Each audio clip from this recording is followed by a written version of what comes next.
Bonjour à tous et bienvenue sur le projet Souveida. Aujourd'hui, je voudrais vous parler du but du tout. Si vous me suivez sur Instagram, j'ai posté une idée, une affirmation, une clé. Je ne sais même pas comment l'appeler quand je fais ça, quand je poste quelque chose sur Instagram, ça vient vraiment du cœur, ça sort de mon inconscient, ça tourne tellement dans ma tête que j'en ai marre d'avoir cette idée-là dans la tête et il faut que ça sorte. Donc, le but du tout, c'est simplement d'être heureux. Le but du tout, c'est d'être heureux et de montrer l'exemple. On voit ça dans la nature avec les animaux. Les animaux, on prend par exemple, je sais pas moi, une meute de loups. Euh, la première génération apprend à chasser, apprend des trucs, regarde le terrain, et puis elle passe à la seconde génération, qui passe à la troisième génération, et ainsi de suite, et on s'améliore, etc.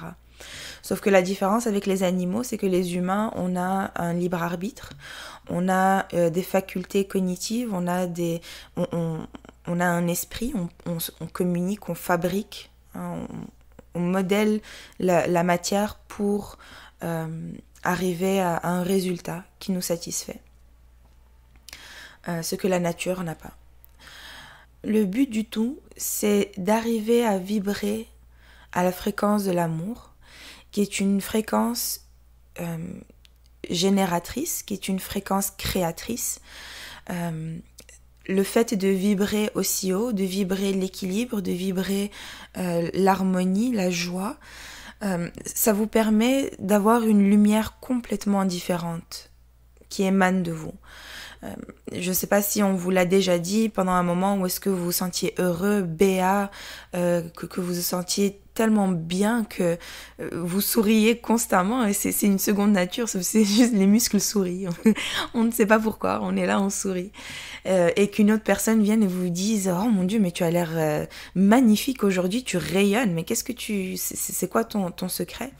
Bah, c'est ça en fait, c'est ça le but du tout, c'est d'arriver à rayonner tous cette fréquence-là, ce bonheur-là, cet équilibre-là. Après, je comprends que la recherche de ce bonheur-là est extrêmement complexe. C'est très facile à dire, extrêmement compliqué à faire. Ça m'a pris des années, moi, pour en sortir de cette zone de confort inutile. C'est vraiment la dépression ou bien l'anxiété ou bien le manque de confiance en soi. C'est une zone tellement confortable parce que le cerveau humain est programmé pour être déçu. Il est programmé pour être constamment dans les fréquences basses. Je ne sais pas comment l'expliquer différemment, pardon, mais on est programmé pour être constamment dans le manque, voilà. Et le fait que cette programmation ait duré pendant des générations et des générations, ça a fait en sorte que le cerveau s'est adapté génétiquement pour être confortable dans la misère. Voilà, on peut le poser comme ça. Maintenant, l'effort, tout ce que les livres spirituels, c'est-à-dire les livres religieux, pardon, toute la spiritualité, tous ces concepts autour de l'humain et autour de la spiritualité sont là seulement pour le même but, c'est-à-dire l'équilibre du yin et du yang, l'équilibre du féminin, du masculin, l'équilibre de notre part complètement enragée avec notre part complètement douce et amoureuse. Tous ces enseignements-là viennent vous montrer comment arriver à cet équilibre-là. Maintenant, on est tous des êtres humains différents. On a tous vécu une enfance différente, des expériences, des traumas différents. Et en plus de ça, nous avons une programmation génétique qui vient de nos parents. Hein. Oh, tu ressembles à ton père, tu ressembles à ta mère, tu ressembles à ta cousine, tu ressembles à ta tante, etc. Au niveau du caractère hein, et de l'esprit et de qui on est. Tout ce mélange-là de notre être, de qui nous sommes, ne peut recevoir qu'une sorte d'information. C'est pour ça qu'il y a autant de personnes qui parlent de spiritualité, c'est pour ça qu'il y a autant de personnes qui essaient de s'exprimer, de donner leur opinion, parce que le but du tout, justement, est de trouver cet équilibre à l'intérieur de soi-même et ensuite le partager au monde pour que les personnes qui puissent recevoir la même programmation que vous puissent prendre cette information-là et jouer avec à l'intérieur d'elles-mêmes pour pouvoir trouver une ouverture d'un nœud ou une réponse à une question. Donc, comment arriver à faire ça? Comment arriver à trouver cet équilibre? Il y a un exercice qui est extrêmement simple, qui est vraiment drôle à faire aussi parce que quand on se rend compte qu'il dure et il dure dans le temps, on s'est dit « Oh my God !» Je vous l'explique. Donc cet exercice, c'est l'exercice du pourquoi. Pourquoi constamment répondre pourquoi à la réponse de cette question. Je vous donne un exemple. Je dois, je joue pas de piano, mais je dois faire un concerto pour piano la semaine prochaine. Mais je ne veux pas y aller, j'ai peur. Je sens que ce concerto-là va ruiner ma vie. Ok, pourquoi ? Parce que quand j'avais 10 ans, mon professeur de piano m'a tapé sur les doigts pendant que j'essayais d'apprendre une note et je ne faisais que répéter pour essayer de la comprendre. Ok. Pourquoi il t'a tapé sur les doigts? Parce que c'était une personne qui était très exigeante. Ok. Pourquoi t'as continué avec cette personne-là alors que tu savais qu'elle n'était pas bonne avec toi?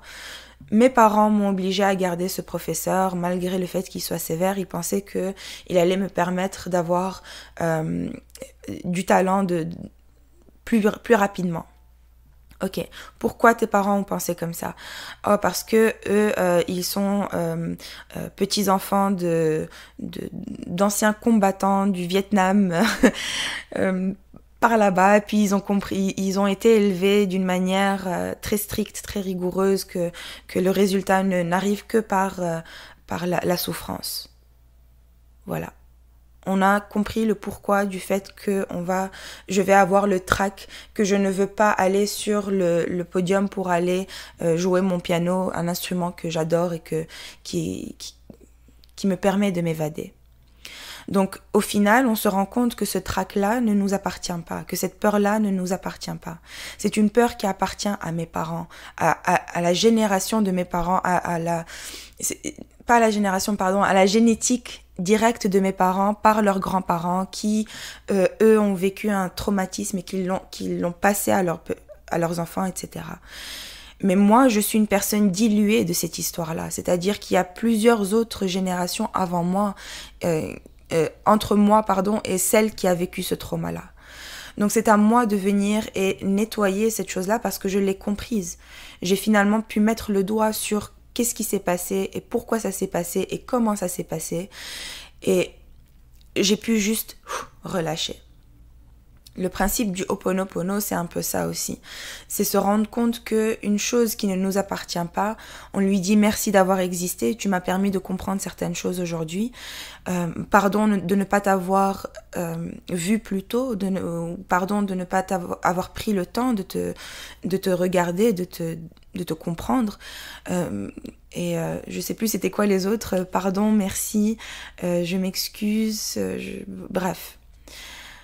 Et c'est juste relâcher cette histoire-là, relâcher cette chose-là. Un autre exemple du pourquoi, disons que je suis une personne qui est extrêmement jalouse. Je suis jalouse des autres je sais pas moi, personnes qui réussissent qui ont une belle voiture, voilà.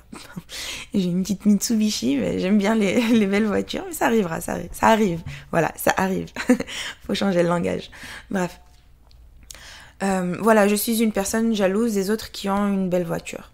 Par contre, moi, j'ai une petite voiture, elle ne me coûte pas très cher, mais elle m'emmène là où est-ce que je veux être. Mais je veux le confort d'une belle voiture. Donc, quand je vois une personne qui en a une, je dégage des énergies néfastes, négatives, de jalousie, des énergies marron, de rouille, des énergies un peu caca. Désolée de le dire, mais c'est ça. Je dégage ces énergies-là vers cette personne, mais cette personne-là, tu ne connais pas son histoire. Tu ne sais pas si cette voiture-là, elle l'a héritée en perdant une personne qui était chère à elle. Ou tu ne sais pas si cette personne a vécu a travaillé 50 heures semaine pour pouvoir s'acheter cette voiture. Tu ne sais pas si cette personne est née dans la richesse, elle n'a rien demandé, et elle a juste la chance d'être dans cette famille qui lui a permis d'avoir cette voiture. On ne sait pas. Alors pourquoi envoyer cette énergie de jalousie qui va anyways, de toutes les manières, réverbérer vers vous, parce que cette personne-là ne vibre pas la jalousie, ne vibre pas comme vous. Donc ça va se retourner contre vous. Voilà, donc comment vibrer l'amour, c'est en s'équilibrant soi-même, à l'intérieur de soi-même, en comprenant d'où vient tout ce qui nous bloque, tout ce qui ne nous permet pas d'être nous-mêmes, tout ce qui ne nous permet pas d'être conscient de notre être, de qui nous sommes, vraiment. Donc le but du tout, c'est, comme on l'a vu, vibrer l'amour, vibrer la balance, vibrer la compréhension du soi, poser les questions à soi-même, pourquoi, jusqu'à arriver au dernier pourquoi, qu'il n'y en ait plus. Le dernier pourquoi, c'est la dernière réponse à la question qu'on n'arrive pas à délier, qu'on n'arrive pas à répondre. Voilà les amis, je pense que ça va être tout pour moi aujourd'hui. Si vous avez des questions, laissez-les-moi en commentaire, ça me ferait plaisir d'y répondre. Si vous avez des sujets que vous voulez délier un peu, que vous voulez comprendre, n'hésitez pas à les poser aussi. Si j'ai pas la réponse, j'irai la chercher, croyez-moi, c'est mon petit dada, ce petit podcast que j'espère va pouvoir toucher beaucoup de gens et aider beaucoup de gens aussi à comprendre comment eux ils fonctionnent et comment eux ils peuvent aussi à leur tour aider les autres. Voilà. Bienvenue au projet Souveida, merci de m'avoir écouté. Mon nom est Soukaina et je vous souhaite une excellente journée. Gros bisous.